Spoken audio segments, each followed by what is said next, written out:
Welcome back to part 2 on session 6. In this session, we are concentrating on calculation of cost of retained earnings.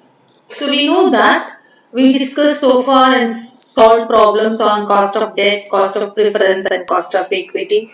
Under cost of equity, we discussed how to calculate cost of equity under dividend yield model, dividend yield plus growth model and earning yield model. So now we are concentrating on fourth source of capital, cost of fourth source of capital, that is cost of retained earning, which is internal source.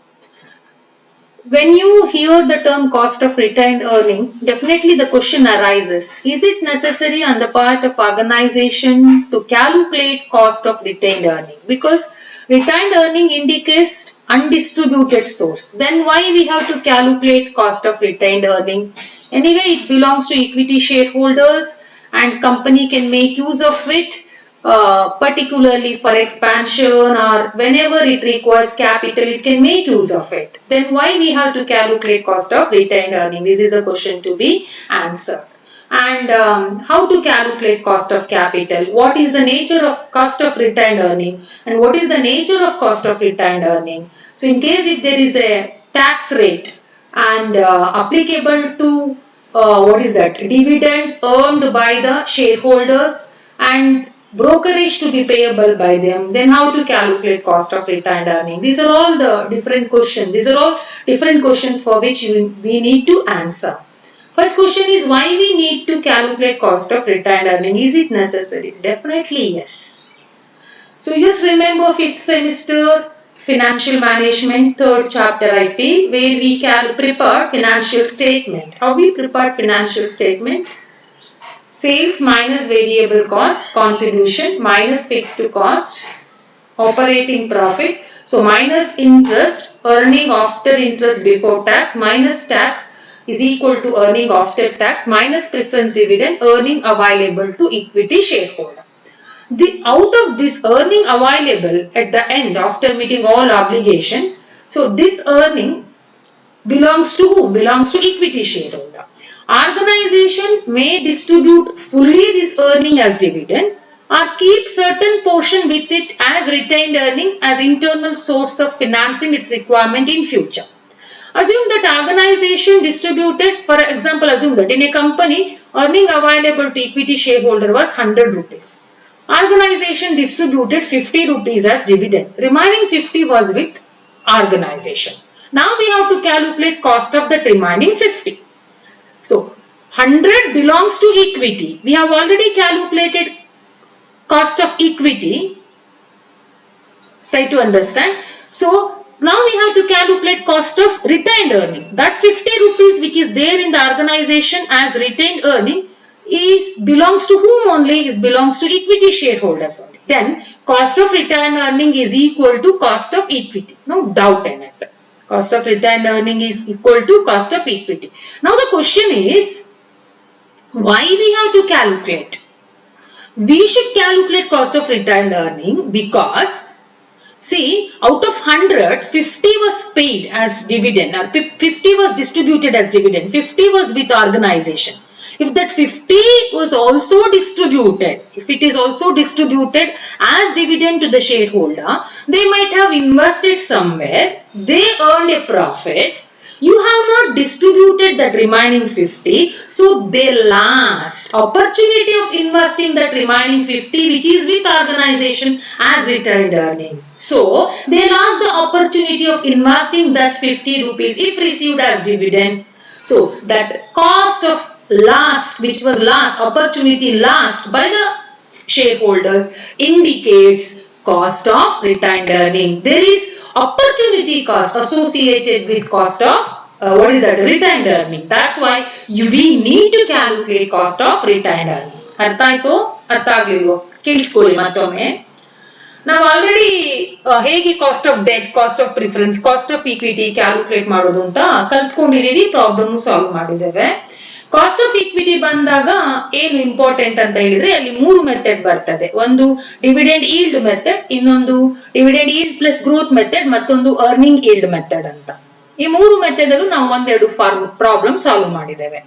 ಈಗ ನಾವು calculate ಮಾಡ್ಲಿಕ್ಕೆ ಹೊರಟಿರೋದು cost of retained earnings ಅನ್ನ. ಮಾಡ್ಬೇಕಾ, ಇದ್ರ ಅಗತ್ಯ ಏನುಂಟು ಅಂತ question arise ಆಗುತ್ತೆ. ಆಗ ನಾವು 5th ಸೆಮಿಸ್ಟರ್ ನಲ್ಲಿ ನಾವು ಫಿನಾನ್ಷಿಯಲ್ ಸ್ಟೇಟ್ಮೆಂಟ್ ಪ್ರಿಪೇರ್ ಮಾಡಿದ್ವಿ, ನಿಮ್ಗೆ ನೆನಪಿರ್ಬೋದು. ಅಲ್ಲಿ ಕೊನೆಗೆ earning available to equity share holders ಅಂತ ಸಿಗ್ತದೆ ನಮ್ಗೆ. ಅದು ಯಾರಿಗೆ ಸಂಬಂಧಪಟ್ಟ ಅರ್ನಿಂಗ್? ಈಕ್ವಿಟಿ ಶೇರ್ ಹೋಲ್ಡರ್ಸ್ ಗೆ, ಅಂದ್ರೆ ಓನರ್ಸ್ ಗೆ. ಫಾರ್ ಎಕ್ಸಾಂಪಲ್, ನಿಮ್ಮ ಕಂಪನಿಯಲ್ಲಿ 100 ರೂಪಾಯಿ ಆ ಕೊನೆಯ ಅರ್ನಿಂಗ್ ಅಂತ ತಿಳ್ಕೊಳ್ಳಿ, ಅರ್ನಿಂಗ್ ಅವೈಲೇಬಲ್. ಅದರಲ್ಲಿ 50 ಅನ್ನ ಡಿವಿಡೆಂಡ್ ಆಗಿ ಕೊಟ್ರು, ಇನ್ನು 50 ಇಟ್ಕೊಂಡಿದ್ದೀರಿ ನೀವೇ. ಆ 50 ಅದು ಇಟ್ಕೊಂಡಿರುವ 50 ಅದು ಕಾಸ್ಟ್ ಈಗ ನಾವು ಕ್ಯಾಲ್ಕುಲೇಟ್ ಮಾಡ್ಲಿಕ್ಕೆ ಹೊರಟಿದ್ದೇವೆ. ಅದರ ಕಾಸ್ಟ್ ಯಾಕೆ ಕ್ಯಾಲ್ಕುಲೇಟ್ ಮಾಡೋದು? ಅದು ಆರ್ಗನೈಸೇಷನ್ ಅಲ್ಲಿ ಉಂಟಲ್ಲ, ಅದಕ್ಕೇನು ಖರ್ಚಾಗಿಲ್ವಲ್ಲ ಆರ್ಗನೈಸೇಷನ್ಗೆ ಅಂತ ಕ್ವಶನ್ ಅರೈಸ್ ಆಗುತ್ತೆ. ಹೌದು, ಅದಕ್ಕೇನು ಖರ್ಚಾಗಿಲ್ಲ, ಆದ್ರೆ ಅಲ್ಲೊಂದು ಹಿಡನ್ ಕಾಸ್ಟ್ ಇದೆ. ಯಾವ್ದದು? Opportunity cost. ಏನದು ಅಂದ್ರೆ, ನೀವು 100 ರೂಪಾಯಿಗೆ 100 ರೂಪಾಯಿಯನ್ನು ಡಿಸ್ಟ್ರಿಬ್ಯೂಟ್ ಮಾಡಿದ್ರೆ, ನೀವು 100 ರೂಪಾಯಿ ಎಷ್ಟು ಮಾತ್ರ ಡಿಸ್ಟ್ರಿಬ್ಯೂಟ್ ಮಾಡಿದ್ರೆ 50, ಇನ್ನು 50 ಡಿಸ್ಟ್ರಿಬ್ಯೂಟ್ ಮಾಡಿದ್ರೆ ಆ 50 ಅವ್ರೇನ್ ಡಿವಿಡೆಂಡ್ ಆಗಿ ರಿಸೀವ್ ಮಾಡ್ತಿದ್ರು, ಅದನ್ನ ಇನ್ನೆಲ್ಲೋ ಇನ್ವೆಸ್ಟ್ ಮಾಡ್ತಿದ್ರು, ಅವ್ರಿಗೆ ಅರ್ನಿಂಗ್ ಸಿಗ್ತಾ ಇತ್ತು. ಆ ಇನ್ವೆಸ್ಟ್ಮೆಂಟ್ ಅಪರ್ಚುನಿಟಿ ಅವರಿಗೆ ಮಿಸ್ ಆಯ್ತು. ಯಾರ ದೆಸೆಯಿಂದ? ನಿಮ್ಮ ದೆಸೆಯಿಂದ. ನೀವು ಅದನ್ನ 50 ರೂಪೀಸ್ ಉಳಿದನ್ನು ಅವ್ರಿಗೆ ಕೊಡ್ಲಿಲ್ಲ, ಖಾಲಿ ಫಸ್ಟ್ 50 ಮಾತ್ರ ಹಂಚಿದ್ರೆ, ನೆಕ್ಸ್ಟ್ 50 ಹಂಚಲೇ ಇಲ್ಲ. ಅಂದ್ರೆ 100 ರೂಪಾಯಿ 50 ಮಾತ್ರ ಡಿವಿಡೆಂಡ್ ಆಗಿ ಹಂಚಿದ್ರೆ, ಇನ್ನು 50 ಹಂಚಲೇ ಇಲ್ಲ. ಆದ್ರಿಂದ ಅವರಿಗೆ ಆ ಅಪರ್ಚುನಿಟಿ ತಪ್ಪಿತು. ಅಂದ್ರೆ ಆ ಅಪರ್ಚುನಿಟಿ ತಪ್ಪಿತು ಅಂದ್ರೆ they lost that opportunity of investing and earning something. So that is the cost of what earning, retained earning. ಅರ್ಥ ಆಯ್ತಾ ನಿಮ್ಗೆ? ಸೊ ಆ ಅಪರ್ಚುನಿಟಿ ತಪ್ಪಿರೋದ್ರಿಂದ ನಿಮ್ಮಿಂದ ಆದ ಲಾಸ್ ಅವರಿಗೆ. ಸೊ ಹಾಗಾಗಿ ಕಾಸ್ಟ್ ಆಫ್ ರಿಟೈನ್ಡ್ ಅರ್ನಿಂಗ್ ಅಂದ್ರೆ ನಿಮ್ಗೆ ಯಾವ ಖರ್ಚಿಲ್ಲದೆ ಇರ್ಬೋದು, ಅವರಿಗೊಂದು ಖರ್ಚಿದೆ, ಅದರಲ್ಲಿ ಲಾಸ್ ಆಗಿದೆ. ಏನದು? ಆ 50 ರೂಪಾಯಿನೂ ನೀವು ಕೊಟ್ಟಿದ್ರೆ ಅವರೆಲ್ಲೋ ಇನ್ವೆಸ್ಟ್ ಮಾಡಿ ಅರ್ನ್ ಮಾಡ್ತಿದ್ರು, ಆ ಅಪರ್ಚುನಿಟಿ ಅವರಿಗೆ ಮಿಸ್ ಆಗಿದೆ. ಆ opportunity cost of retained earning. ಅದಕ್ಕೋಸ್ಕರ ನಾವು ನಮ್ಗೆ ಆರ್ಗನೈಸೇಷನ್ ಅದು ಕಾಸ್ಟ್ ಅನ್ಸದೇ ಇದ್ರು ಕೂಡ ಅದು ಇನ್ವೆಸ್ಟರ್ಗೆ ಅಂದ್ರೆ ಈಕ್ವಿಟಿ ಶೇರ್ ಹೋಲ್ಡರ್ಗೆ ಸಂಬಂಧಪಟ್ಟಿದ್ದಾದ್ರಿಂದ ಅವರಿಗೆ ಅದು ಡಿಸ್ಟ್ರಿಬ್ಯೂಟ್ ಆಗಿ ಹೋಗ್ಬೇಕಿತ್ತು, ಹೋಗಿಲ್ಲ ಅಂದ್ರೆ ನೀವು ಕೊಟ್ಟಿಲ್ಲ. ನೀವು ಕೊಡದೇ ಇರೋದ್ರಿಂದ ಅವ್ರಿಗೆ ಏನಾಯ್ತು? ಒಂದು ಅಪರ್ಚುನಿಟಿ ಮಿಸ್ ಆಯ್ತು. ಅದರ ರಿಟರ್ನ್ ಎಷ್ಟು ಅಪರ್ಚುನಿಟಿ ಮಿಸ್ ಆಗಿದ್ದು? ಅದೇ ಕಾಸ್ಟ್ ಆಫ್ ರಿಟೈನ್ಡ್ ಅರ್ನಿಂಗ್. ಈ ಫಾರ್ಮುಲಾ ನೋಡಿ, it can be calculated by dividing D1 by NP plus G, otherwise D1 divided by MP plus G. The formula is just like cost of equity formula, KR formula. So cost of retained earning is equal to dividend at the end of the year, means dividend during current year divided by net sale proceed plus growth rate. Otherwise dividend at the end of the year divided by market price plus growth rate. ಇದು formula. ಆದ್ರೆ ಏನಾಗುತ್ತೆ ಅಂತ ಹೇಳಿದ್ರೆ, try to understand very important thing here is, ಈಗ ನೀವು share ಹೋಲ್ಡರ್ಸ್ಗೆ dividend ಅನ್ನ distribute ಮಾಡಿದ್ರೆ ಆ ಡಿವಿಡೆಂಡ್ ಈಗ ಅವ್ರು ಏನ್ ಪೇ ಮಾಡ್ಬೇಕಿತ್ತು? ಟ್ಯಾಕ್ಸ್ ಪೇ ಮಾಡ್ಬೇಕಿತ್ತು. ನೀವು ಡಿಸ್ಟ್ರಿಬ್ಯೂಟ್ ಮಾಡಿಲ್ಲ. ಆಮೇಲೆ ಆ ಡಿವಿಡೆಂಡ್ ಅನ್ನ ಅವ್ರು ಟ್ಯಾಕ್ಸ್ ಪೇ ಮಾಡಿ ತಗೊಳ್ಬೇಕಿತ್ತು, ಅವ್ರಿಗೆ ಸ್ವಲ್ಪ ಕಡಿಮೆ ಸಿಕ್ತಿತ್ತು. ಅವ್ರಿಗೆ ಅದನ್ನ ಇನ್ವೆಸ್ಟ್ ಮಾಡುವಾಗ ಆ ಇನ್ವೆಸ್ಟ್ಮೆಂಟ್ ಗೆ ಕೆಲವು ಖರ್ಚುಗಳನ್ನ ಅವ್ರು ಮಾಡ್ಬೇಕಿತ್ತು, ಬ್ರೋಕರೇಜ್ ಕಾಸ್ಟ್ ಎಂತದೋ ಒಂದು ಖರ್ಚು ಬರ್ತಿತ್ತು ಅವ್ರಿಗೆ. ಇನ್ವೆಸ್ಟ್ ಮಾಡೋಕೆ ಸುಮ್ನೆ ನನ್ನ 100 ರೂಪಾಯಿ ಇನ್ವೆಸ್ಟ್ ಮಾಡ್ತೇನೆ, ನಾ 1 ರೂಪಾಯಿನೂ ಖರ್ಚು ಮಾಡಿದೆ ಅಂದ್ರೆ ಇಲ್ಲ. 100 ರೂಪಾಯಿ ಇನ್ವೆಸ್ಟ್ ಮಾಡ್ಬೇಕೆ ನೀವು 1-2 ರೂಪಾಯಿ ಖರ್ಚು ಮಾಡ್ಬೇಕು, ಬ್ರೋಕರೇಜ್ ಆಗಿಯೋ ಅಥವಾ ಏನು ಕಮಿಷನ್ ಆಗಿಯೋ, ಯಾರು ನಿಮ್ಗೆ ಏನು ಟ್ರಾನ್ಸಾಕ್ಷನ್ ಗೆ ಹೆಲ್ಪ್ ಮಾಡ್ತಾರೆ ಅಂದ್ರೆ ಇನ್ವೆಸ್ಟ್ ಮಾಡ್ಲಿಕ್ಕೆ ಹೆಲ್ಪ್ ಮಾಡ್ತಾರೆ ಬ್ರೋಕರ್ಸ್, ಅವರಿಗೆ ಕಮಿಷನ್ ಕೊಡ್ಬೇಕಲ್ಲ. ಸೊ ಹಾಗಾಗಿ ಒಂದ್ ವೇಳೆ 50 ರೂಪೀಸ್ ಅನ್ನ ನೀವು ಅವ್ರಿಗೆ ಕೊಟ್ಟಿದ್ರೆ ಅವ್ರಿಗೆ ಅದಕ್ಕೆ ಟ್ಯಾಕ್ಸ್ ಪೇ ಮಾಡ್ಬೇಕಿತ್ತು. ಅದು ಅಲ್ಲದೆ ಅವರು ಬ್ರೋಕರೇಜ್ ಖರ್ಚಾಗ್ತಿತ್ತು ಅವ್ರು ಅದನ್ನ ಇನ್ವೆಸ್ಟ್ ಮಾಡಿದ್ರೆ. ಅರ್ಥ ಆಯ್ತಾ? ಹಾಗಾಗಿ cost of retained earning must be calculated taking cost of equity after making adjustment for tax to be payable by the investor and brokerage to be incurred by the investor. ಹಾಗಾಗಿ KR formula ಹೇಗೆ ಅಂದ್ರೆ, KR is equal to D divided by NP plus G into 1 minus T. T ಅಂದ್ರೆ tax rate applicable to shareholder into 1 minus B. B ಅಂದ್ರೆ brokerage applicable, means brokerage to be incurred by shareholder. If you distribute and they invest, what the tax they have to pay, what brokerage they need to pay, that should get adjusted. So this is the formula for cost of retained earning. ಇಲ್ಲೊಂದು formula problem ಕೊಟ್ಟಿದ್ದಾರೆ ನೋಡಿ.